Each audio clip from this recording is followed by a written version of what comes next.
Ito na nga mga kalagalag, ang next adventure natin ngayon ay puntahan ng Zambales upang mabisita ang mga magagandang tanawin doon at bisitahin ang Nagsasa at Capones Island. Kasama natin dito ang Caloocan Aerox Club Philippines at ang ating mga solid na kuya upang mag-island hopping.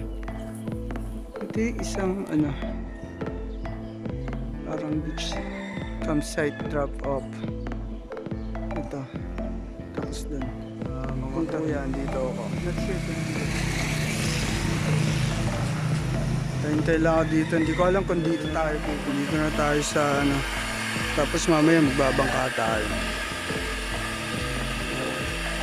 So dyan muna yung ating storage ng ating mga katropa sa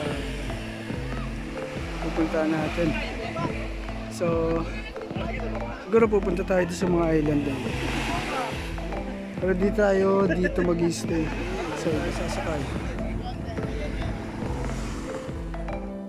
So, from jump off point ng bangka, nag-travel kami ng almost 1.5 hours.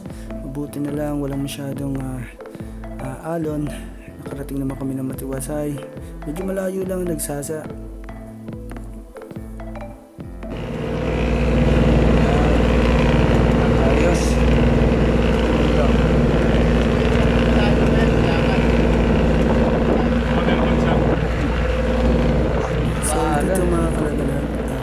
Natin dito sa kaliwa ay ang Anawangin Cove.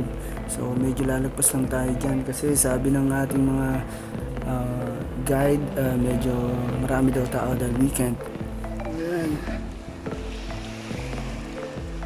Ito na tayo sa Sasa Zambales. Ito sa pinakamalayo na pwedeng puntahan dito na aside dun sa Anawangin. Sa Anawangin medyo 30 minutes lang yung biyahe. Medyo nandun siya. Sasinadya natin. Hindi ko sure kung maligo tayo. Pero syempre meron naman tayong panligo. Maganda. Ganda ng lugar. So doon kami kasama natin yung ibang kuya. Masyadong trick yung nakakasunog to. Ayan. Ayos.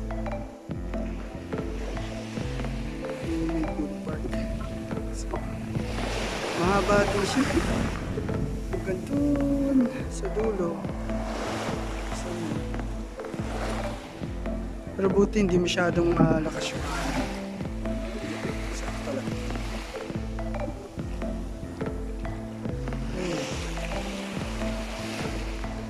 So, dito naman mga kaagalang-lagalang nagkaroon tayo ng chance upang mapalipad si Sparky since hindi naman tumuloy yung weather na nakita natin sa forecast which is thunderstorm.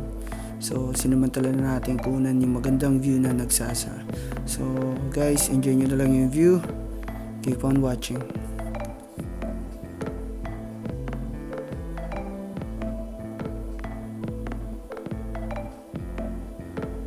Bago mo nga pala makalimutan, shoutout kila Kuya Jake at Kuya Mac, mga solid na kuya, kasama ang kanilang grupo, ang Aerox Club Philippines, Caloocan. Mabuhay po kayo, napaka-solid ang ating kainan at ang ating boodle fight. Makasama nawa uli kayo sa susunod na biyahe. Keep safe guys.